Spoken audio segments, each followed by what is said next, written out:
We are Group 5 and we will discuss about the beginning of the Philippines Third Republic. Hello, my name is John Mark Aflawan and I will discuss about this part. Mm, After World War II and the Commonwealth government of the Philippines was restored. During this period, elections were held in April 1946 between the sitting presidents. Sergio, which is si Sergio Osmeña, and his challenger Manuel Manuel Manuel Rojas. Manuel Rojas won the elections and making him the last president of the Philippine Commonwealth. At the same time, naging first president din siya ng Third Republic. He was inaugurated on May 28, 1946. Shortly after his inauguration, the Commonwealth ay officially na naging Republic of the Philippines in accordance with the Philippine Independence Act, marking the full independence of the country from the United States. On July 4, 1946, Manuel Rojas took his oath as President of the newly independent Republic of the Philippines. So, he officially starting the Third Republic, and the and the former Commonwealth Congress became the first Congress of the Republic, and the Philippines gained international recognition, signing treaties with other countries. And sa economic naman is the country remained largely dependent on the United States. Kumbaga, nakarely lang yung economic ng Pilipinas is nakarely sa United States because of the Belt Trade Act, which was necessary to receive 400 million dollars in post-war rehabilitation aid on April 15, 1948. While delivering a speech at Clark Air Base in Pampanga, President Rojas he suffered a fatal heart attack and passed away. Ngayon naman, i-discuss ko yung history ni Manuel Rojas. Manuel Acuña Rojas, born on January 1, 1892, was the fifth president of the Philippines and one of the most influential leaders in the country's history. Siya yung may hawak ng pinaka-importanting position sa gobyerno kaysa sa kahit sinong Pilipino bago man siya or bago siya maging parte ng gobyerno na nagpapakita ng kanyang talino, galing sa politika at kakayahan sa pamumuno.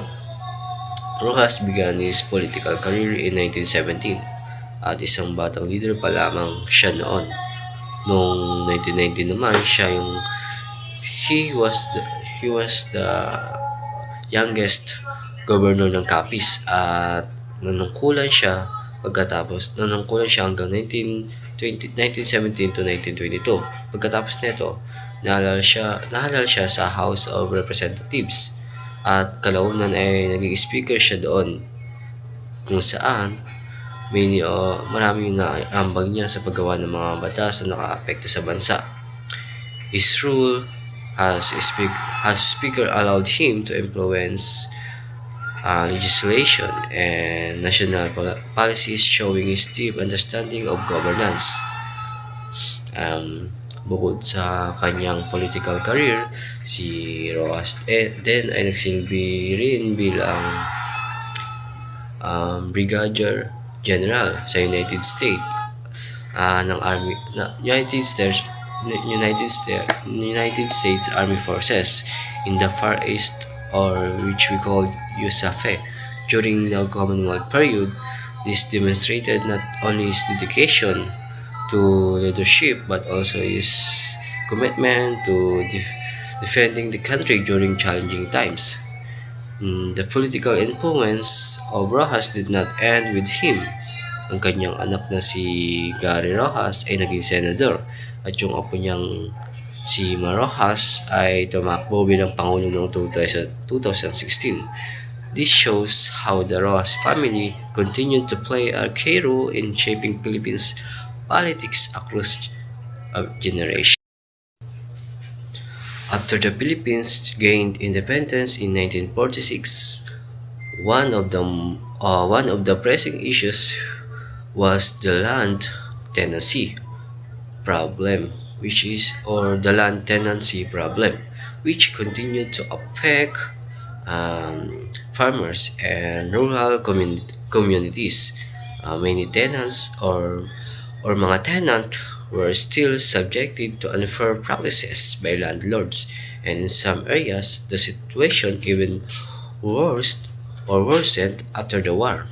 This led to agrarian unrest. Kumbaga, hindi pagkakaunawaan sa lupa at mga magsasaka, which the government needed to address to ensure the social stability and support rural development. To tackle this issue, Congress revised existing tenancy laws, and these were strongly supported by the President Manuel Rojas. And the goal was to improve tenant-landlord relations, ugnayan ng mga may-ari ng lupa at mga nangungupahan, and provide legal protections for tenants. Two key laws under this administration were Republic Act number 34. This law established the 7-to-30 sharing arrangement between landlords and tenants. Under this system, tenants receive 70% of the produce, while landlords receive 30%. The law also regulated share tenancy contracts, mga kasunduan sa paghahati ng ani, to prevent exploitative arrangement that had been common before. Number two is yung Republic Act number 55. This act provided tenants with stronger protections against arbitrary ejections by landlords. Before this law, tenants could be evicted without proper cause or notice, leaving many families at risk of losing their homes and livelihoods. With these laws, tenants had legal safeguards to ensure their security on the land they worked. Together, these laws we were an early attempt at land reform in the Philippines, aiming to reduce conflicts between landlords and tenants, promote social justice, katarungan sa lipunan, and stabilize rural communities in the post-war period. Next ko namang iti-topic is about kay Quirino, that he assumed office after the death of President Rojas. After the untimely demise of President Manuel Rojas in 1948, Vice President Elpidio Quirino assumed the presidency and vowed to continue the programs and initiatives started by Rojas, particularly in restoring peace and order across the country. Isa sa mga pangunahing suliranin na hinahanap ni Quirino ay ang Hukbalahap Rebellion, o mas kilala bilang Hooks, isang grupo na originally ay lumalaban sa mga Hapones during World War II. Ngunit pagkatapos ng digmaan noon, um, ay muling nag-alsa dahil sa kawalan ng reforma at katiwalian sa lupa at kabuhayan. The Hawks were inspired by communist ideals and sought social and agrarian reforms. After the war, they expected land reform and economic support from the government. However, the continuation of policies like the Double Trade Act, which favored U.S. economic interest, and the military bases military bases agreement, which allowed prolonged U.S. military presence in the Philippines fueled their frustration. Dahil dito, the Hawks resorted to armed struggle, again targeting both government forces and landlords, claiming they were fighting for justice and equality for the poor peasants. Quirino's administrations then focused on a combination of military action and social reform, deploying troops to suppress the rebellion while also initiating programs to improve peasant welfare, land distribution, and rural development. Sa madaling salita, Quirino tried to balance force with reform, hoping that addressing the root causes of discontent would bring lasting peace. So, ang sabi dito, the military bases agreement was a landmark deal with significant by President Manuel Rojas of the Philippines and the U.S. Commissioner Paul B. McNutt. Under this agreement, the United States was granted the right to establish, maintain, and use military bases in the Philippines territory or unused military bases in the Philippines territory. Sa madaling salita o madaling sabi, pinayagan ng kasunduang ito ng Amerika na magkaroon ng military presence sa bansa, habang nagkakaroon din ng nagkakataon ang Pilipinas na makipagtulungan sa kanila sa depensa at seguridad. The Philippine Senate approved the agreement on March 26, 1946, and the United States ratified it on January 21, 1948, making it officially binding for both countries. The agreement allowed both nations to station their troops on each of each other's bases, as well as collaborates on improving and maintaining these facilities. Originally, the deal was set for 99 years, but it could be extended if both governments agreed. Significant amendments came in 1966, reducing the remaining duration of the agreements to 25 years, which meant to agreement was set to expire in 1991. This adjustment reflected growing Philippine nationalisms and the desire to have more control over its own territory. Sa kalahatan dito is ang military bases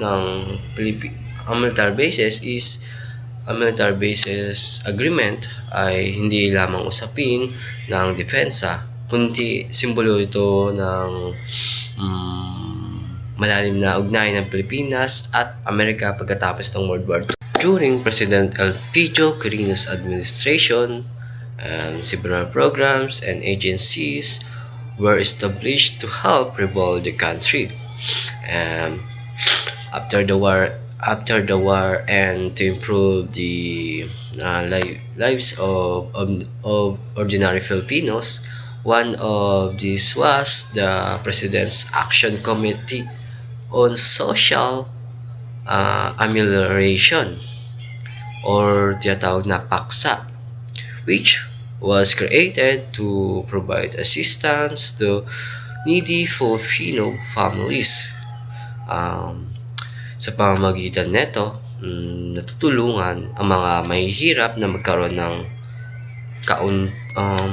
kaunting suporta upang makaraos sa araw-araw na pangangailangan ng bawat Pilipino or mamamayang Pilipina.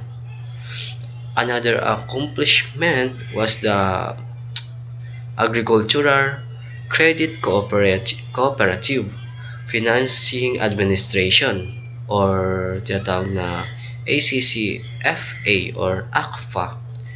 This agency was designed to assist farmers in marketing their crops or accepting credits or accessing credits.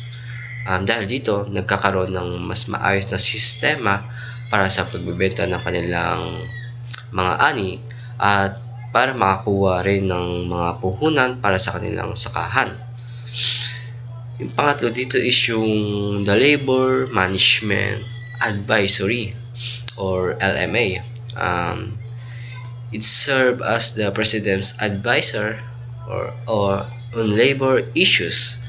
It helped monitor and improve labor conditions in the country. This advisory body ensured that yung mga manggagawa were heard and that labor relations between workers and employees were properly managed. Pang-apat is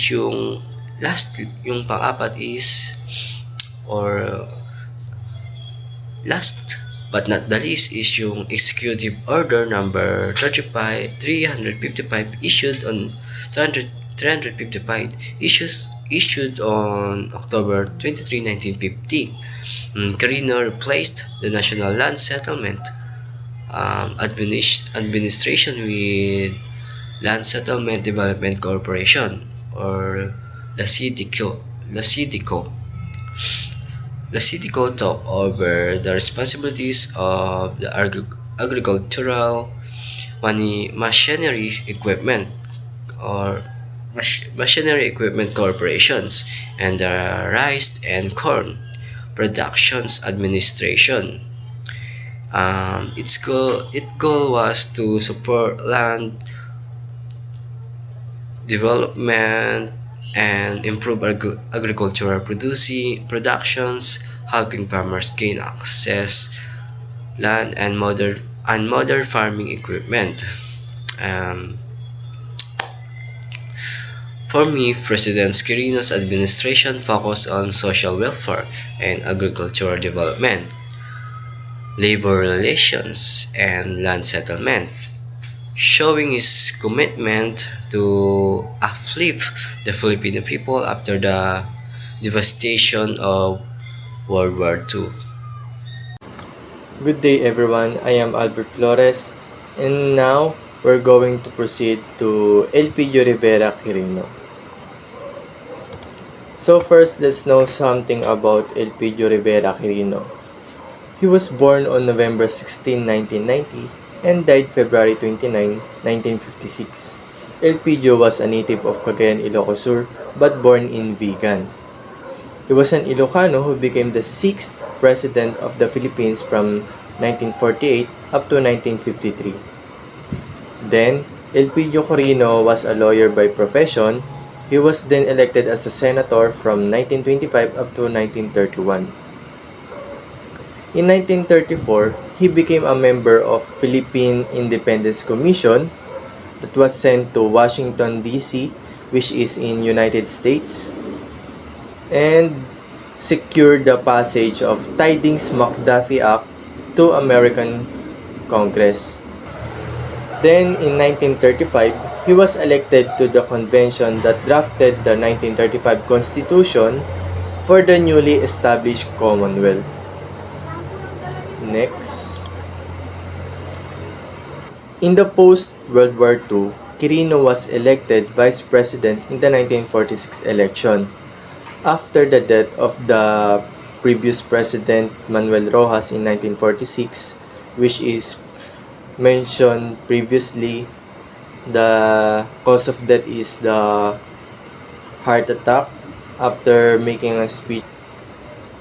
That makes Quirino succeeded the presidency based on the legal laws. Then the Quirino administration was generally challenged by the Hukbalahap. So Hukbalahap is a small or large movement who raided towns and barrios. So they turned against our local government. Then Quirino ran for president again in the 1953 presidential election but was defeated by Ramon Magsaysay. And now we're gonna proceed to the champion of the masses. So now we're gonna talk about Ramon del Fierro Magsaysay. So Ramon del Fierro Magsaysay is a Philippine president who became very near to the heart of the Filipinos that brought him in the seat of presidency. And he was born August 31, 1907 in Iba, Zambales, and also an Ilocano and a simple automobile mechanic that was appointed as a military governor of Zambales after his outstanding service as a guerrilla leader during the war. Ramon served for 2 terms congressman for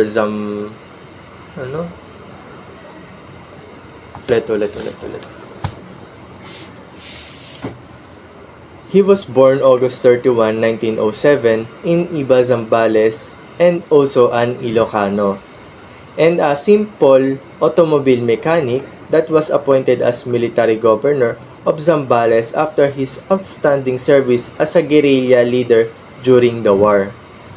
Ramon served for 2 terms congressman for Zambales before he was appointed by President Quirino as Secretary of National Defense. Then, he was the 7th president following the Quirino administration. His son Ramon June Magsaysay Jr. also became a senator of the Republic of the Philippines. He took office as a president on December 30 in 1953 under Nacionalista Party. He was inaugurated in Luneta and the only president to wear barong Tagalog in his oath-taking ceremony. Then, during his ceremonial toast with the diplomats, Magsaysay preferred to use native Ilocano wine in his hometown, which is called Basi, instead of champagne. He also opened the Malacañang to public who would like to access him. Then, here are the legislations and offices. During his term, he created many significant legislation and office. First is Farmer Cooperative and Marketing Association, which is FACOMA. So the purpose of this association is to assist the farmers all over the country in marketing their crops. Next is Presidential Assistance for Community Development, which is PACD. And this one is focused on infrastructure and improvement of services of the government in rural areas, particularly in education and health. Then next is Republic Act number 1160 of 1954. And this is the National Resettlement and Rehabilitation Administration, or NARA. So the purpose of this one is to abolish the LASEDECO and establish the National Resettlement and Rehabilitation Administration, which is NARA, to resettle rebels and landless farmers. It was particularly aimed at rebel returnees, providing home, lots, and farm lots in Palawan and Mindanao. Then, Agricultural Credit and Cooperative Financing Administration, which is ACCFA. So the idea was for this entity to make an available rural credits. Records show that it did grant in this wise almost $10 million. This administration body next devoted its attention to cooperative marketing. Next is Republic Act number 821, Creation of Agricultural Credit Cooperative Financing Administration. And this one is, it provided small farmers and shared tenant loans, interest rates of 6% up to 8%. And next is Republic Act number 119 or Agricultural Tenancy Act of 1954. So this one governed the relationship between landowners and tenant farmers by organizing shared tenancy and leasehold system. The law provided the security of tenure of tenants. It also created the Court of Agrarian Relations. The next one is Republic Act number 1400 or Land Reform Act of 1955. This one created the Land Terray Administration or TA, which was responsible for the acquisition, distribution of large tenanted rice and commlands over 200 hectares. So it's a very big land for individuals and 600 hectares for the corporations. The signing of Laurel-Langley Agreement Act of 1956, it is the renegotiation of the Philippines and America about the trade relations. Southeast Asia Treaty Organization or SEATO. He made the Philippines a member for our support in fighting against the expansion of communism in Asian region. And not last but not the least, President Magsaysay negotiated with the Japanese government regarding war compensation during their occupation in the Philippines.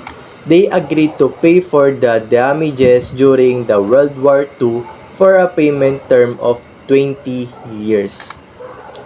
Then, the last one is a sad one because at the end, on March 17, 1957, a bad news struck the whole Filipino nations because the president transporting them crashed in Mount Manungal in Cebu. Thank you. I'm Angel Garbes and I will be discussing the Filipino First Policy.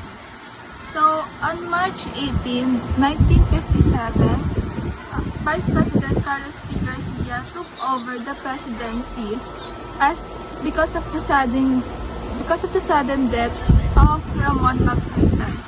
So, as the new president of the Philippines, President Garcia introduced a strong reform that represents his belief in strengthening the nation identity and independence. What is Filipino First Policy? So President Garcia firmly opposed the foreign dominance in country's economy. So to promote Filipino interests, he instructed the National Economic Council to formally implement the Filipino First Policy.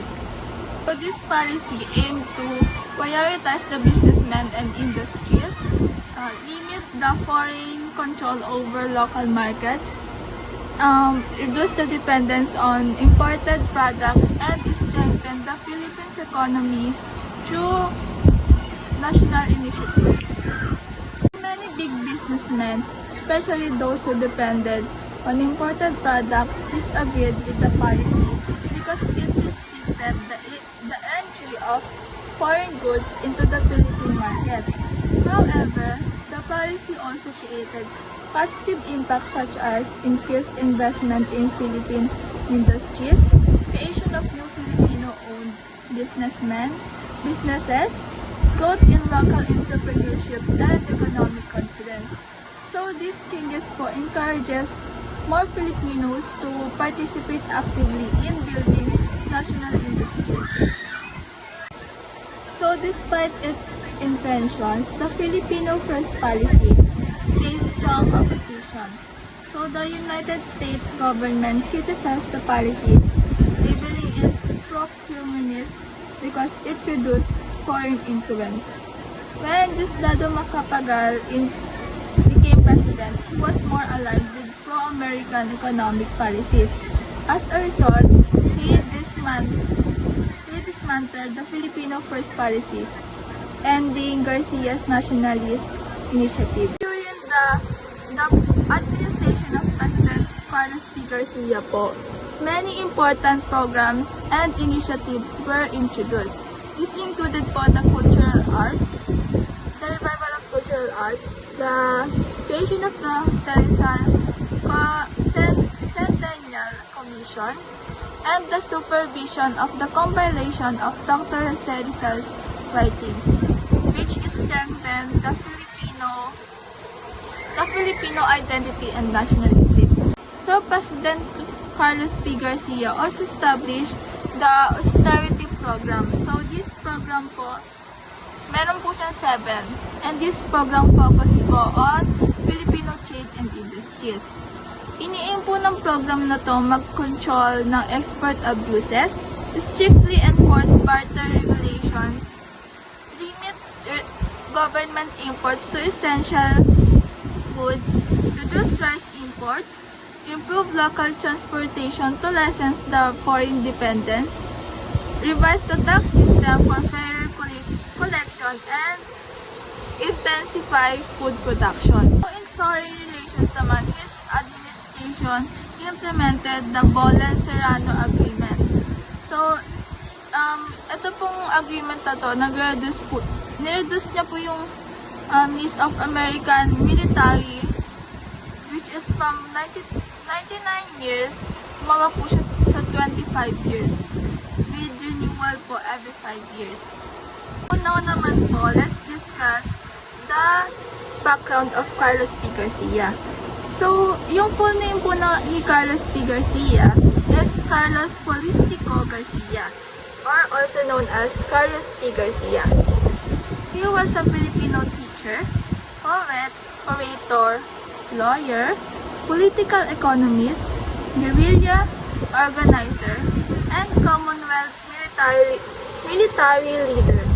So, he served po as the 8th President of the Philippines. Ipinanganak po si Carlos P. Garcia noong November 4, 1896. So, pinanganak po siya sa Talibon, Bohol. Pero po yung parents niya originally from Abra po. So, si President Garcia naman ay namatay noong June 14, 1971. And siya po yung kauna-unahang nilibing sa libingan ng mga bayani po. So now, we will discuss po and explain the poor boy from Lumbang. So, Diosdado Macapagal po referred to himself as the poor boy from Lubao. He promised po to lead the Filipinos into a new era of peace and prosperity. This message emphasized humility, opportunity, and economic growth. So, he was elected po as President of the Philippines on November 14, 1961, after defeating incumbent President Carlos P. Garcia. And he officially take his oath po of office on December 30 naman po, 1961. So, one of his first major actions po as the President was the removal of restrictions on many imported goods from the United States po, reversing the protectionist policies of the previous administration po. So, President Macapagal promoted free enterprise by allowing imported products to enter the Philippine market. He provided that importers secure the necessary permits, licenses, and paid the required duties and taxes. This policy aimed to encourage the competition, increase consumer resources and strengthen economic ties with other countries. Hello everyone. So, ita-topic natin yung Estado sa pangalan Macapagal. So, the President of the Philippines serving from 1961 to 1965. He served as the 50th Vice President from 1957 to 1961. Under Carlos P. Garcia, he also served as a member of the House of the Representative, who was the native of Lubao, Pampanga, Macapagal, graduate from the University of the Philippines and University of Santo Tomas, both in Manila. After which his work as a lawyer of the government, he has won the election in 1949 to be House President of the Philippines serving from 1961 to 1965. He also served as a member of the House of Representatives and headed the Constitutional Committee. He was the father of Gloria Macapagal Arroyo. He was the 14th president in the Philippines from 2001 to 2010.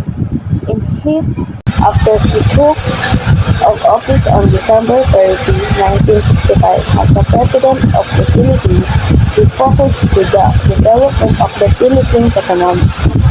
President Marcos needed to solidify the government,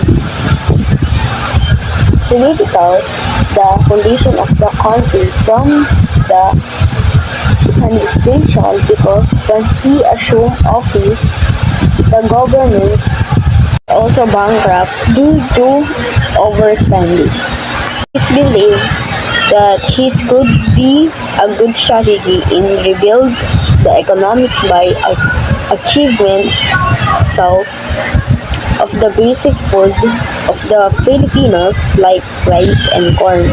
Before the end of his first term as a president, he dedicated to run for a second term to continue what he had started for the country.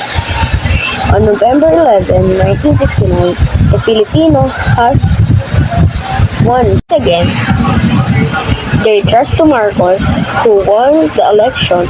He was the only president who won a second term of the President of the Philippines. But his second term brought him problem in the country because of the Ferdinand Marcos was the Philippines Constitution. He said that the 1935 Constitution was no longer fit to a country and most of its laws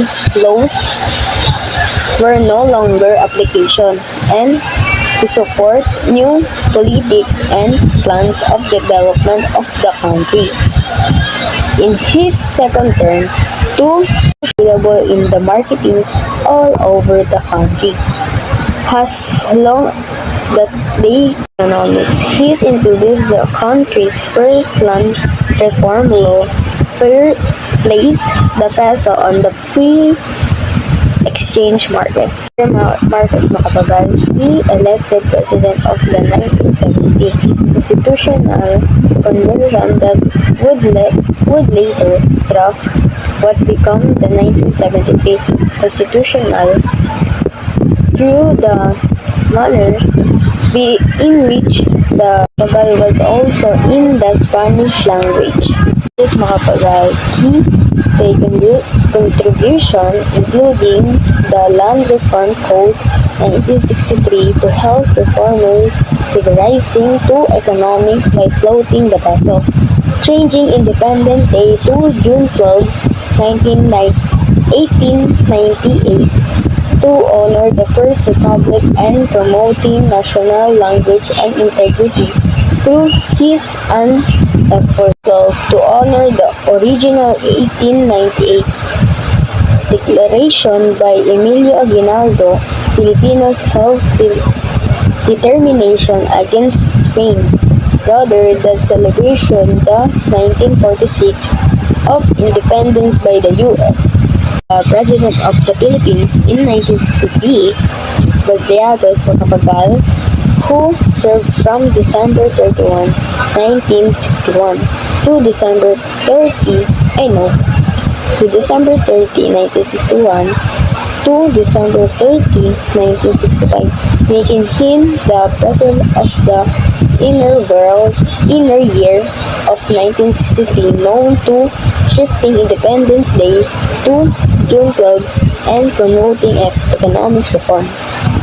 In 1962, when United States made in final rejection of the Philippines' claim of the distribution by American force in World War II, Macapagal change of the celebration of Independence Day from July 4, the date in 1964, the United States independent, to June 12, the date in 1898.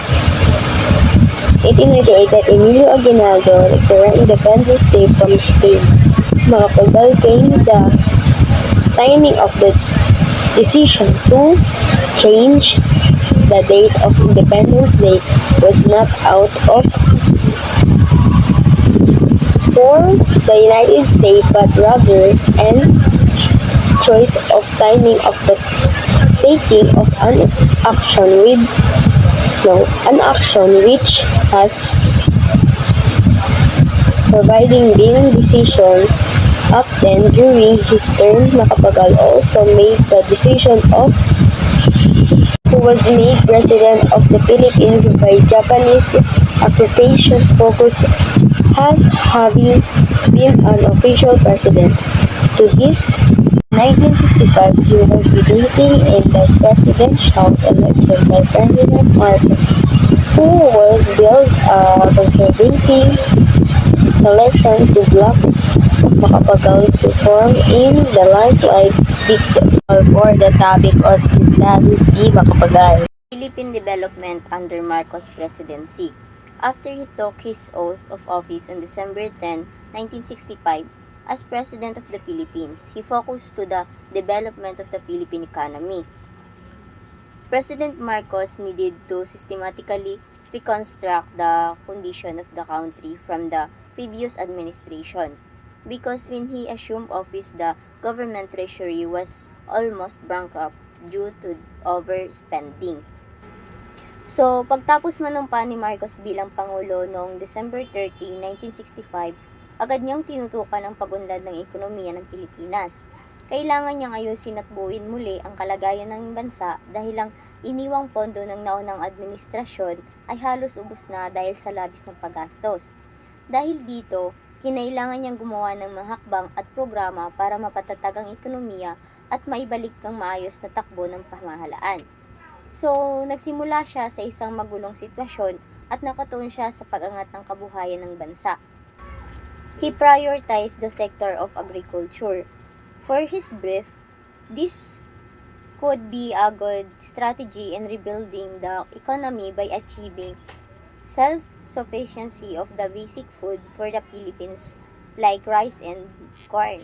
So, ito ay isa sa mga pangunahing tinutukan ni Marcos ay ang sektor ng agrikultura.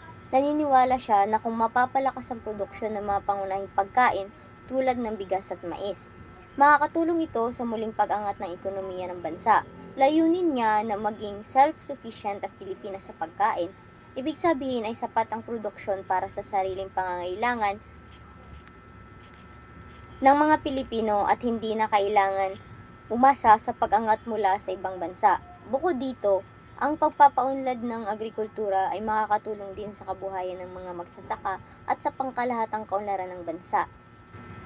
Before the end of his first term as a president, he decided to run for a second term to continue what he had started for the country. On November 11, 1969, the Filipinos once again gave their trust to Marcos who won the election. He was the only president who won a second term, a president of the Philippines. So, bago matapos ang unang termino ni Marcos bilang Pangulo, nagpasya siyang muling tumakbo para sa ikalawang termino dahil gusto niyang ipagpatuloy ang mga proyekto at programang sinimulan niya para sa bansa. Noong eleksyon noong Nobyembre 11, 1969, muling pinili ng mga Pilipino si Marcos kaya nanalo siya ulit. And dahil dito, siya ang naging kauna-unahang Pangulo ng Pilipinas na nagtagumpay na makakuha ng pangalawang termino. Ipinapakita nito na sa panahong iyon, marami pa ring mamamayan na nagtitiwala sa kanya at handang suportahan ang pagpapatuloy ng kanyang pamumuno. But his second term brought him heavier problem in the country because of high inflation in the economy due to the oil price hike. Even our neighboring Asian nations suffered the same problem. Noong nagsimula ang ikalawang termino ni Marcos, mas mabibigat na problema ang kinaharap ng bansa. Tumaas ang inflation o pagtaas ng presyo ng bilihin dahil sa biglang pagtaas ng presyo ng langis sa buong mundo. Dahil mahal ang langis, naapektuhan ng transportation, production at iba pang pangunahing pangangailangan. Hindi lang Pilipinas ang nakaranas nito, pati ang mga kalapit nating bansa sa Asia ay nagkaroon din ng parehong suliranin. Ipinapakita nito na ang krisis sa ekonomiya noong panahon na iyon ay hindi lamang lokal na problema, kundi bahagi ng mas malawak na pandaigdigang krisis sa langis. One of the problems before of President Ferdinand Marcos was the Philippine Constitution. He said that the 1935 Constitution was no longer fit to govern a country and most of its laws were no longer applicable and absolute to support new policies and plans of development for the country. In his second term, he pursued the changing of the Constitution to support the plans and ideology called ang Bagong Lipunan, the New Society. Ito ay isa sa mga malaking problema na nakita ni President Ferdinand Marcos noong panahon niya ay ang lumang saligang batas ng Pilipinas. Para sa kanya, ang 1935 Constitution ay hindi na angkop para pumunuan ng bansa dahil marami sa mga batas ito ay luma na at hindi sumusuporta sa mga bagong pulisya at plano para sa kaunlaran. Kaya noong kanyang ikalawang termino, itinulak niya ang pagpapalit ng konstitusyon upang makatulong sa pagpapatupad ng kanyang mga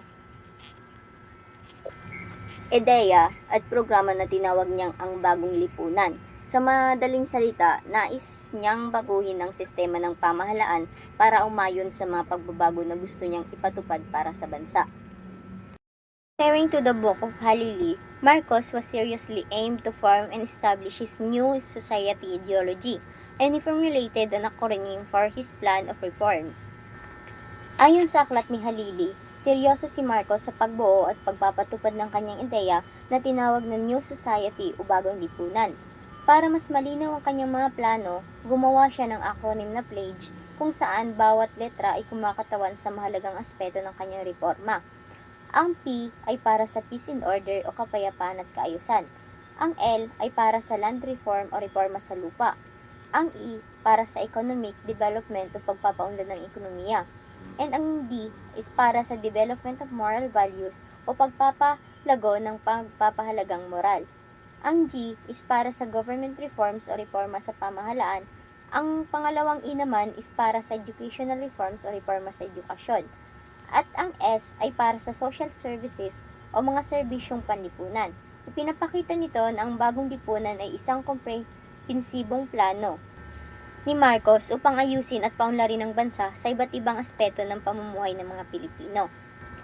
A constitutional convention which had been called for in 1970 to replace the Commonwealth era 1935 Constitution continued the work of framing a new constitution after the declaration of martial law. The new constitution went into effect in early 1973, changing the form of government from presidential to parliamentary and allowing Marcos to stay in power beyond 1973. The Constitution was approved by 95% of the voters in the Philippine Constitutional Plebiscite. Noong 1970, tinawag ang isang constitutional convention upang palitan ng lumang 1935 Constitution na ginagamit pa mula sa panahon ng Commonwealth. Nagpatuloy ang paggawa ng bagong saligang batas kahit na naideklara na ni Marcos ang martial law. Ang bagong konstitusyon ay naging epektibo noong unang bahagi ng 1973 at binago ang sistema ng pamahalaan mula presidensyal tungo sa parliamentary na nagbigay daan kay Marcos na manatili sa kapangyarihan lampas sa 1973. Ayon sa plebisito ng saligang batas, 95% ng mga bumoto ay nagpatibay sa bagong konstitusyon na nagpapakita ng malawak na suporta mula sa mga botante noong panahong iyon. 1973 Constitution of the Republic of the Philippines Preamble. We, the sovereign Filipino people, imploring the aid of divine providence in order to establish a government that shall embody our ideas, promote the generate welfare, conserve and develop the patrimony of our nation, and secure to ourselves and our posterity the blessings of democracy under a regime of justice, peace, liberty, and equality, do ordain and promulgate this Constitution. Ang 1973 Constitution ng Pilipinas ay itinatag ng sambayan ng Pilipino upang magkaroon ng isang pamahalaan na kumakatawan sa kanilang mga ideal, nagtataguyod ng kapakanan ng nakararami, at nagpoprotekta sa yaman at kultura ng bansa. Nilalayo nito na tiyakin ang hustisya, kapayapaan, kalayaan at pagkakapantay-pantay para sa kasalukuyan at tinaharap na henerasyon. Saklaw ng konstitusyon ng mga pangunahing bahagi ng pamahalaan at lipunan, kabilang ang teritoryo ng bansa, mga prinsipyo at pulisya ng Estado, pagkamamamayan, karapatan ng mga mamamayan, tungkulin at obligasyon ng bawat isa, karapatan bumoto, posisyon ng Pangulo at Pangalawang Pangulo, pambansang asemblea, punong ministro at gabinete, hudikatura, lokal na pamahalaan at mga komisyon tulad ng Civil Service Commission at Commission on Elections. Sa madaling sabi, ito ang gabay ng bansa sa pagpapatakbo ng pamahalaan at sa pagtataguyod ng karapatan at kapakanan ng bawat Pilipino. Article 1. The National Territory. Ang Article 1 ng 1973 Constitution ay tumutukoy sa national territory o teritoryo ng Pilipinas. Ang eksaktong saklaw ng lupain, tubig, hangin at iba pang likas na yaman na bahagi ng bansa. Layunin nito na malinaw na matukoy kung ano ang nasasakupan ng Pilipinas at protektahan ang teritoryo mula sa mga dayuhang banta o iligal na paggamit. Itinakda ng artikulong ito ang hangganan at yaman ng bansa bilang bahagi ng pambansang soberanya. Article 2. Declaration of Principles and State Policies. Ito ang mga pangunahing prinsipyo at gabay na sinusunod ng pamahalaan sa pamamahala ng bansa. Dito nakasad ang mga layunin ng Estado tulad ng pagtataguyod ng kapakanan ng mamamayan, pagkakapantay-pantay, katarungan, kapayapaan at kalayaan. Itinatakda rin ito kung paano dapat gamitin ng pamahalaan ang yaman at likas na yaman ng bansa, at ang tungkulin nito na protektahan ang karapatan at interes ng bawat Pilipino. Article 3. Citizenship. Kung sino ang itinuturing na mamamayan ng Pilipinas, kung paano ito nakukuha, at kung paano ito maaring mawala o magbago. Layunin ng artikulong ito na malinaw ang karapatan at tungkulin ng bawat Pilipino bilang mamamayan at tiyakin na ang mga karapatang ibinibigay ng Estado ay para sa mga lehitimong Pilipino. Itinatakda nito ang batayan ng pagiging miyembro ng bansa at ang kaugnay na responsibilidad at benepisyo sa lipunan. Article 4. Bill of Rights. Ito ang mga pangunahing karapatan ng bawat mamamayang Pilipino, tulad ng kalayaan sa pananalita, karapatang bumoto, karapatan sa patas na paglilitis, at proteksyon laban sa diskriminasyon o pang-aabuso ng pamahalaan. Layunin din ito na tiyakin ang bawat tao ay may pantay na karapatan at proteksyon sa ilalim ng batas. Itinatakda ng artikulong ito ang mga karapatan ng mga mamamayan bilang proteksyon laban sa anumang pang-aabuso at para mapanatili ang katarungan at kalayaan sa bansa. Article 5. Duties and Obligations of Citizens. Ang mga responsibilidad ng bawat Pilipino upang makatulong sa pagpapaunlad at pagpapanatili ng kaayusan sa bansa. Kasama rito ang pagsunod sa batas, pagbabayad ng buwis, pagtangkilik sa programa ng pamahalaan at pakikilahok sa mga gawaing panlipunan. Ang artikulong ito din ay nagpapaalala sa bawat mamamayan na ang karapatan ay may kaakibat at may kaakibat na tungkulin, at ang aktibong pagkikilahok ng bawat isa ay mahalaga para sa ikauunlad at ikatatag ng bansa. Article 6. Suffrage. Kung sino ang may karapatang bumoto sa mga eleksyon at kung paano dapat isagawa ang pagboto sa bansa. Layunin ng artikulong ito na tiyakin na ang bawat mamamayang Pilipino na karapat-dapat ay may boses sa pagpili ng mga pinuno at sa paggawa ng mahalagang desisyon sa pamahalaan. Ito ang nagbibigay daan sa mga tao na aktibong makilahok sa demokratikong proseso at maipahayag ang kanilang opinyon sa pamamagitan ng pagboto. Article 7. The President and Vice President. Kung paano sila inihahalal, ang haba ng kanilang termino at ang mga responsibilidad nila sa pamahalaan. Ito, tiyak na ang mga pinakamataas na opisyal ng bansa ay may malinaw na kapangyarihan at pananagutan sa pagpapatakbo ng gobyerno at sa pagtupad sa batas. Ito ang gabay kung paano dapat pamahalaan ng Pangulo at pangalawang Pangulo ang bansa at paano sila responsable sa mamamayan. Article 8. The National Assembly. Tumatalakay ito sa mga tungkulin, kapangyarihan at responsibilidad ng Pangulo at pangalawang Pangulo ng Pilipinas.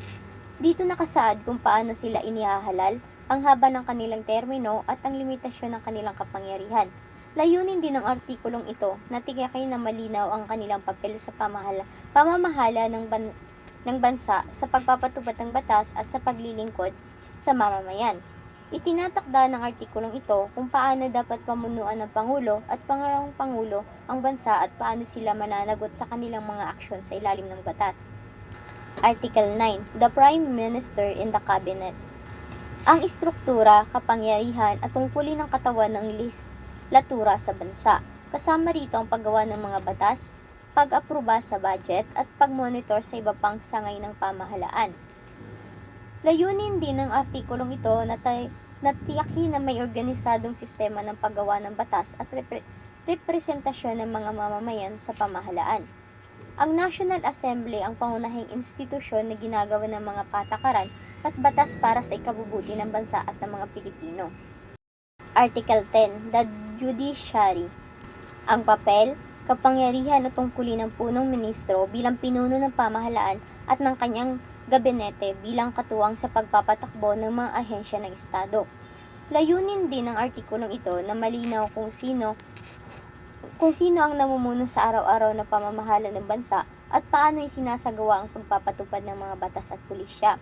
Itinatakda ng artikulong ito ang pamumuno at responsibilidad ng punong ministro at ng kanyang gabinete upang masiguro ang maayos at epektibong pamahalaan.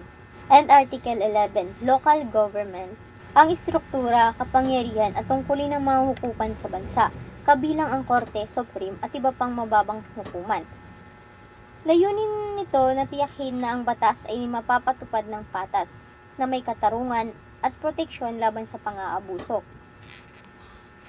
Ang hudikatura ang nagsisiguro na ang lahat ng mamamayan at opisyal ng pamahalaan ay sumusunod sa batas at naipagtatanggol ang karapatan ng bawat isa.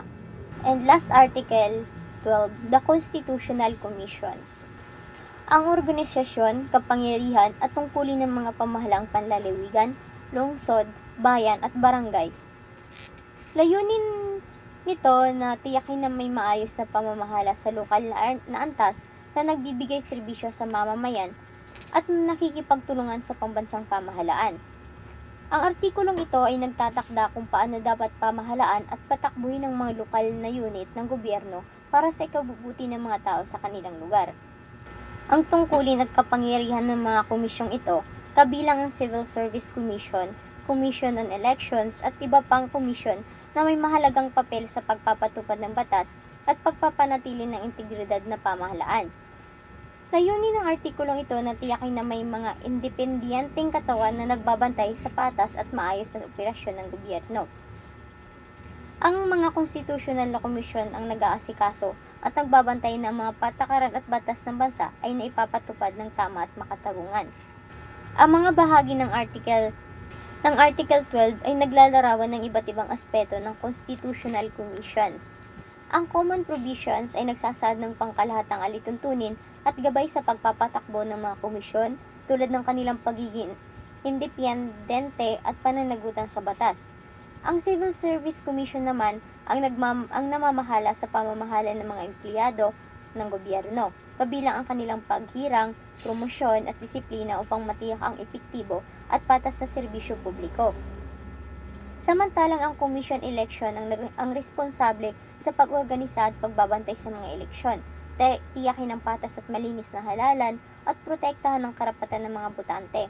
Ang tatlong bahaging ito ay nagtatakda kung paano dapat gumana ang mga komisyon upang suportahan ang maayos at makatarungang pamahalaan. According to some historians, Marcos monuments were scattered all over the Philippines and that monuments were the projects during his administration, which are standing and continuously servicing the Filipino people even though Marcos was already gone. Maraming monumento at proyekto ang itinayo ni Marcos sa iba't ibang bahagi ng Pilipinas, at ito ay patuloy na nakakatulong sa mga Pilipino kahit nawala na siya. Ayon sa ilang historiador, ang mga monumentong ito ay simbolo ng mga proyekto at tambag ng kanyang administrasyon sa bansa. Ipinapakita nito na ang kanyang pamumuno ay nag-iwan ng mga konkretong resulta na nakikita at nagagamit pa rin ng mga tao sa araw-araw.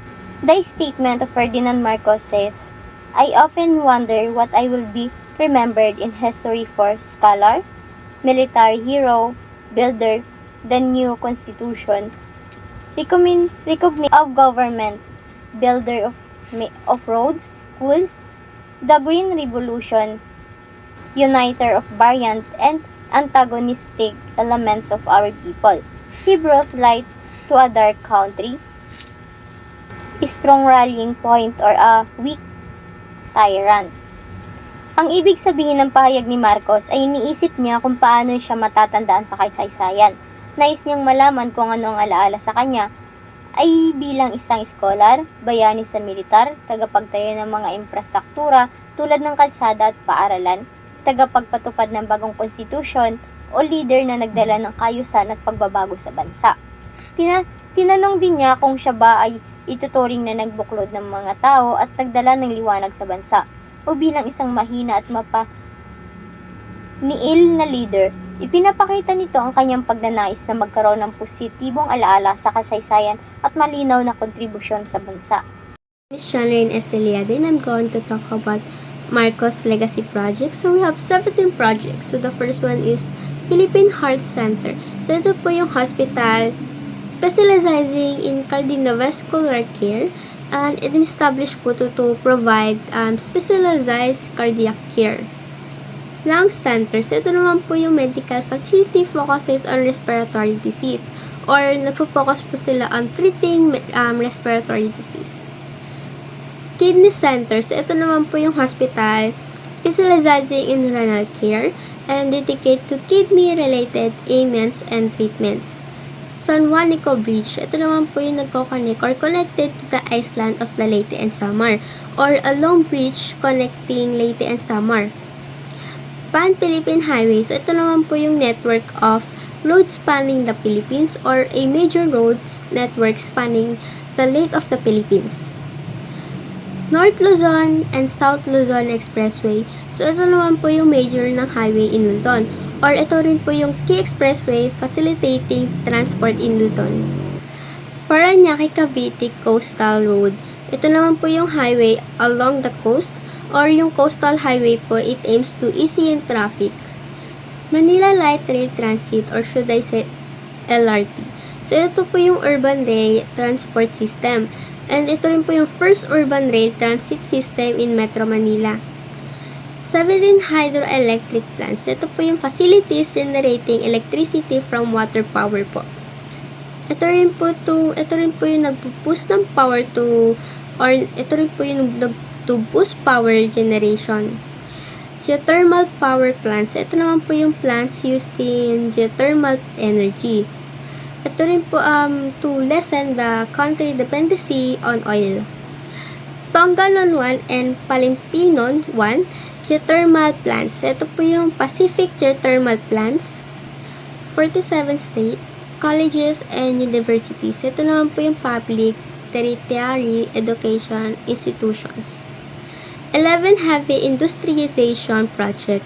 So ito naman po yung project in steel, petrochemical, cement, pulp and pipe and paper, and also copper smelting.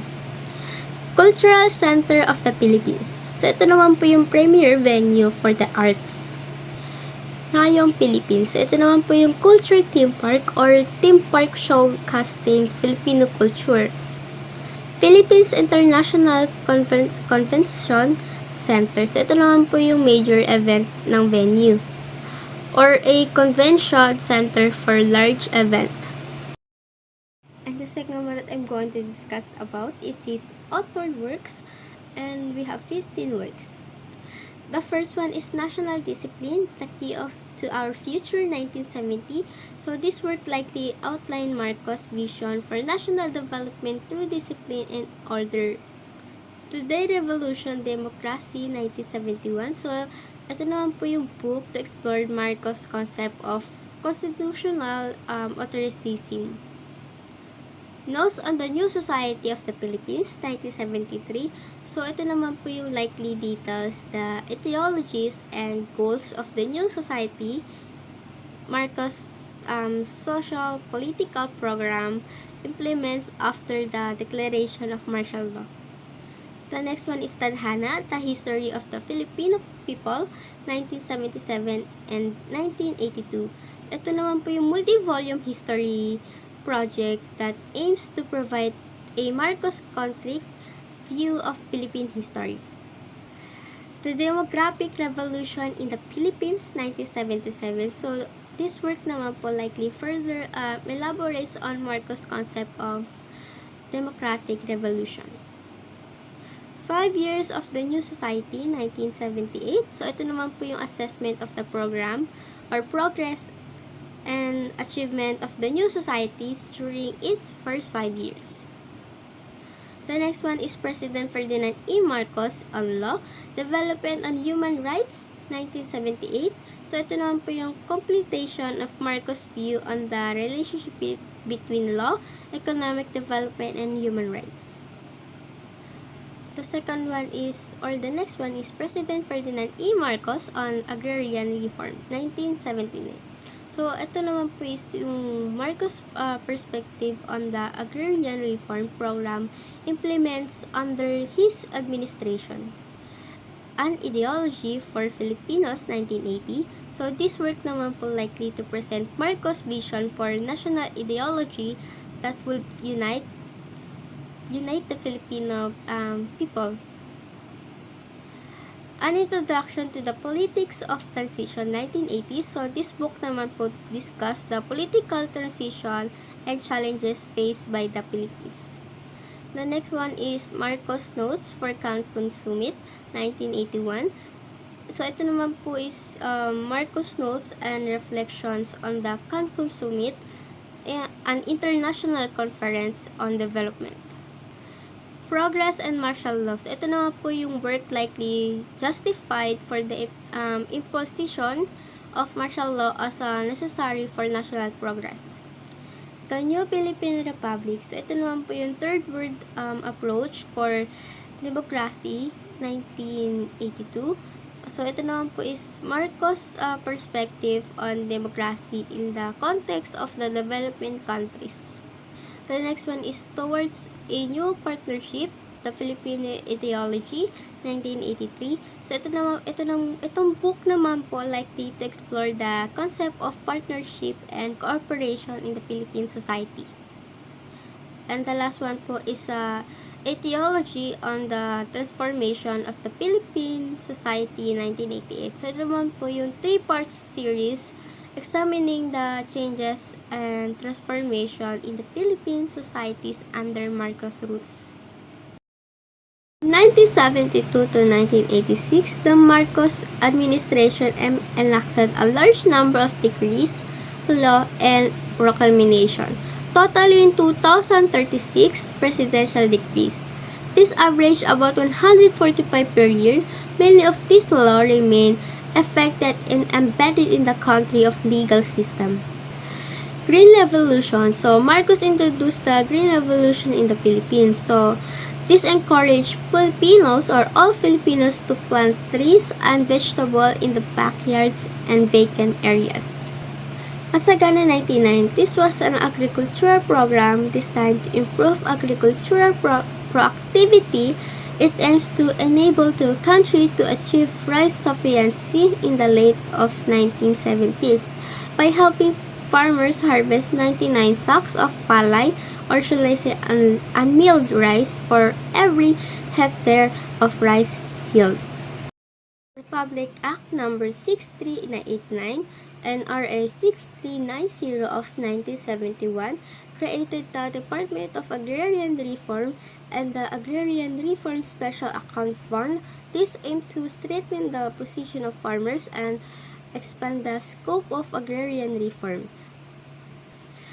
Presidential Decree Number 2, dated September 26, 1972, declared that the country under the Land Reform Program, all government agencies were directed to fully cooperate with and assist the Department of Agrarian Reform. The Agrarian Reform Coordinate Council was also activated. Presidential Decree Number 27, October 21, 1972, restricted the land reform scope to tenanted rice and corn lands. It sets the related limits of 7 hectares. Good day, everyone. Today, I will present the story of MV Karagatan and its role during the Third Republic of the Philippines, which was from 1946 to 1972. After gaining independence from the United States, the Philippines needed to rebuild its economy and infrastructure. The Karagatan, or the seas, became very important because it connected the islands and helped with trade, transport, and communication. So, for the first slide, the MV Karagatan was a cargo ship operating during the early years of the Third Republic. Ang ship na ito ay ginagamit para mag-transport ng mga goods at supplies sa iba't ibang bahagi ng bansa. Back then, many communities were still recovering from the destruction of World War II. Maraming areas ang walang access sa basic needs tulad ng pagkain, equipment, at materials for rebuilding. MV Karagatan helped a lot because it delivered this essential safely across the islands. It's important to know that the MV Karagatan is not just a normal ship. Sa kanyang story, makikita natin kung paano nakatulong ang maritime transport sa pagbangon ng bansa at paano ito naging simbolo ng progress after the war. Moving on the second slide, during the Third Republic, the MV Karagatan served as a vital link for trade and commerce. Ang Pilipinas noon ay isang archipelago, kaya kailangan talaga ng reliable ships to transport goods between islands. MV Karagatan carried food, construction materials, and other supplies that helped communities survive and recover. Aside from logistics, it also provided jobs for Filipino workers. Many sailors and crew members depended on ships like MV Karagatan for their livelihood. So aside from helping rebuild the country, it also helped improve the lives of ordinary Filipinos. In simple words, the ship was more than just a vessel. It became part of the story of rebuilding the nation. For the third slide, the MV Karagatan became involved in several important historical events. Ang ship ay ginagamit minsan to transport materials that were important for national security. There were also times when controversies arose because of the materials it carried. For example, during the post-war period, the government and some private groups were working to secure resources for rebuilding and defense, and MV Karagatan was part of these operations. This shows us that even a cargo ship can be part of national history. Hindi lang ito pang transport, kundi may connection din sa political at economic situation ng bansa. Its story reflects both the opportunities and challenges of the Third Republic. For the first slide, the legacy of MV Karagatan teaches us how important maritime transport was for the Philippines. Even today, the story reminds us that ships like this contributed to economic growth, nation building, and the recovery of the country after independence. Ang MV Karagatan also shows us that small acts like safely transporting goods and helping communities can have a big impact. It it inspires us to appreciate the role of the sea, the workers, and maritime history in shaping the Philippines. To conclude, the story of MV Karagatan in the Third Republic is not just about a ship. It's about progress, survival, and the determination of the Filipino people to rebuild the nation. After a difficult time, it is a reminder that our karagatan and maritime resources are very valuable and we should continue to protect them.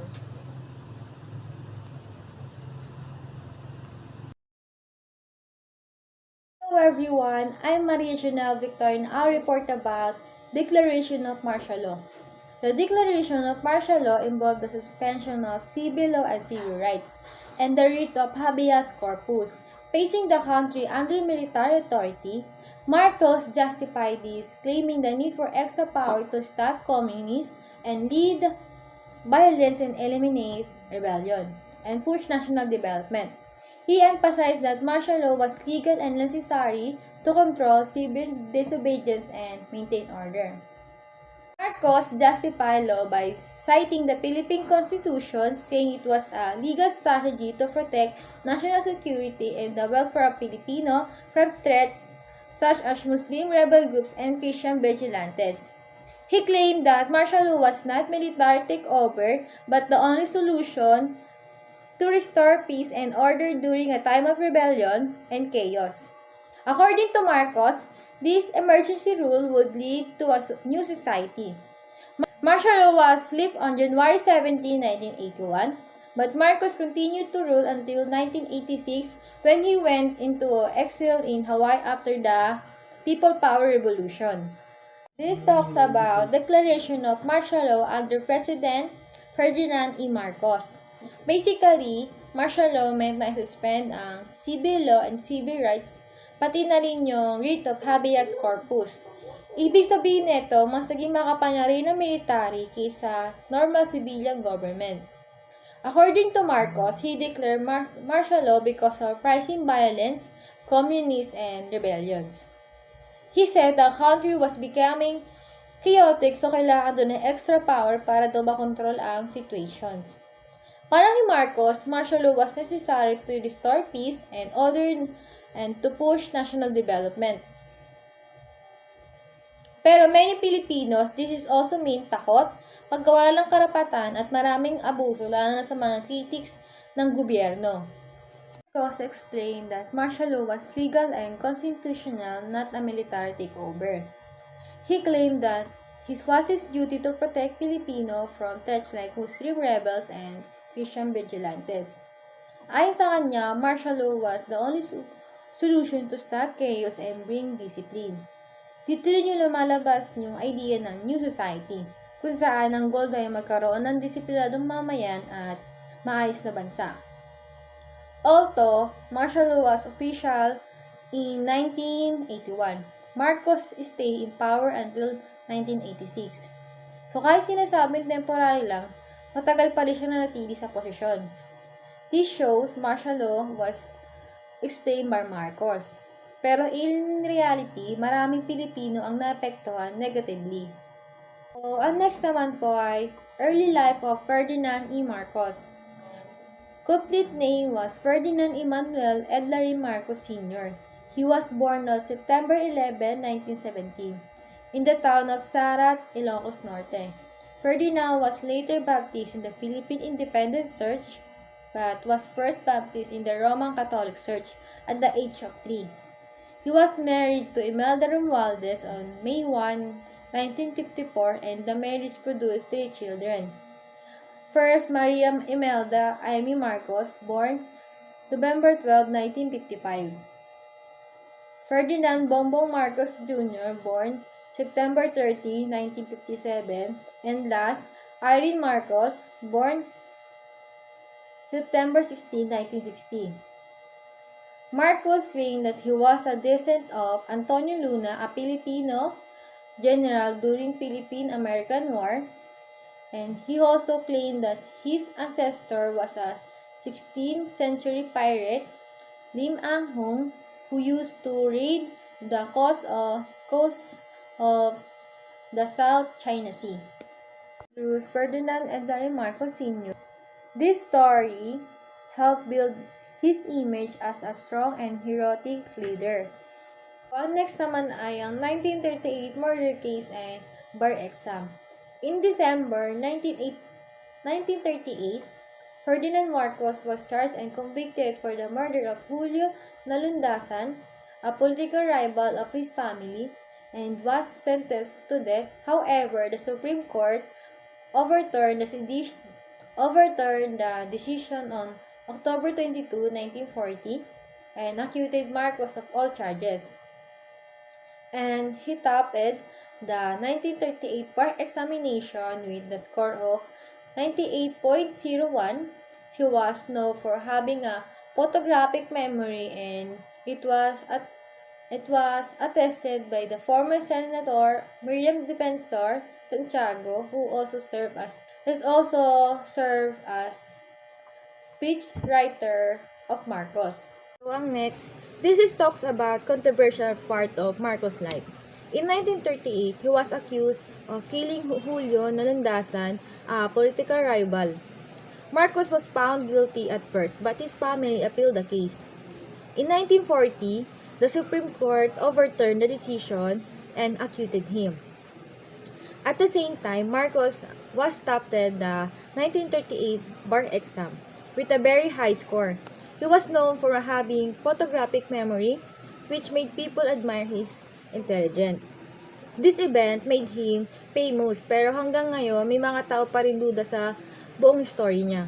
So, ang next naman is about exile, death, and body issue. Ferdinand Marcos died in exile in Honolulu, Hawaii on September 28, 1989 due to kidney, heart, lung illness. His body was kept in private mausoleum at the Byodo Inn Temple in Oahu, where it was regularly visited by his family. And after daw ng People Power Revolution in 1986, Marcos and his family went into exile in Hawaii. He died there in 1989 because of kidney, heart, and lung problems. At first, his body was not allowed to be brought back in the Philippines. The Cory Aquino government did not want him buried in the country because of what happened during martial law. His body was only returned years later during the term of President Fidel Ramos. The Cory Aquino government refused to allow Marcos' body to be brought back to the Philippines. The body was only brought back to the Philippines 4 years after Marcos' death during the term of President Fidel Ramos. This shows kahit patay na siya, di pa rin tapos ang debate tungkol sa kanya. Ang next naman po ay tungkol sa paglibing kay Ferdinand Marcos sa libingin ng mga bayani. During the Estrada administration, a plan to bury President Marcos at libingin ng mga bayani was proposed but cancelled after protests from anti-Marcos groups. Former President Corazon Aquino and Fidel V. Ramos also opposed bury Marcos at the Hir Cemetery during their terms. Duterte promised before the 2016 election.